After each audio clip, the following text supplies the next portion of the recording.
Hi viewers, నేను మీ doctor శిల్ప. నేను ఈ రోజు చెప్పదలుచుకున్న టాపిక్ హార్ట్ పేషెంట్స్ కి ఎప్పుడైతే అబ్నార్మల్ యూట్రైన్ బ్లీడింగ్ అవుతుందో వాళ్ళకి ఏ రకంగా ట్రీట్మెంట్ ఏం తీసుకోవాలి, ఎందుకు అవుతాయి. సో ఎక్కువ అబ్నార్మల్ యూట్రైన్ బ్లీడింగ్ మోస్ట్లీ ఏంటి age group abnormal uterine bleeding చూసేది అని అంటే 35 సంవత్సరాల తర్వాత, అంటే నియర్ టు 40 సంవత్సరాలు ఉన్నప్పుడు చాలా అబ్నార్మల్ యూట్రైన్ బ్లీడింగ్ అనేది అబ్జర్వ్ చేయడం జరుగుతుంది. సో వీళ్ళకి కొంతమంది హార్ట్ పేషెంట్స్ ఉంటారు.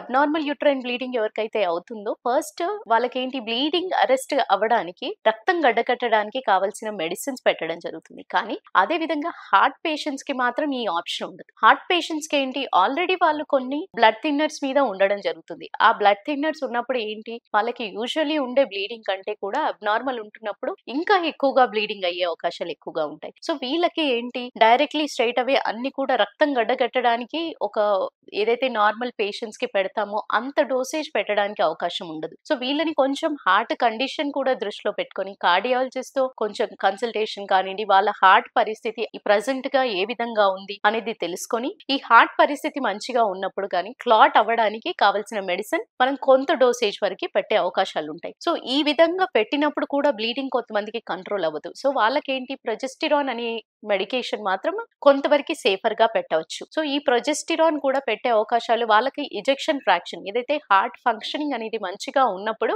ప్రొజెస్టిరాన్ కూడా ఒక హైయర్ డోసేజ్ వరకు పెట్టుకునే అవకాశం ఉంటుంది. అదే విధంగా ఎప్పుడైతే ఇజెక్షన్ ఫ్రాక్షన్ అంటే హార్ట్ ఫంక్షనింగ్ అనేది మంచిగా లేనప్పుడు వాళ్ళకి ఆ సరైన హై డోసేజ్ కాకుండా మినిమం డోసేజ్ తో పెడుతూ ఎలా ఉంది, బ్లీడింగ్ ఎంత వరకు అరెస్ట్ అవుతుంది, కరెక్ట్ కంట్రోల్ గా వెళ్తుందా, కంట్రోల్డ్ గా ఉన్నప్పుడు వాళ్ళకి ప్రొజెస్టిరాన్ కాకుండా ఇంకా వేరే వేరే ఆప్షన్స్ ఏమున్నాయి. సో ఏ రకంగా వీళ్ళకి సెలెక్టివ్ హార్మోన్ డివైసెస్, హార్మోన్ మెడిసిన్సే కాకుండా ఇంకా నాన్ హార్మోనల్ మెథడ్స్ కూడా కొన్ని ఉంటాయి.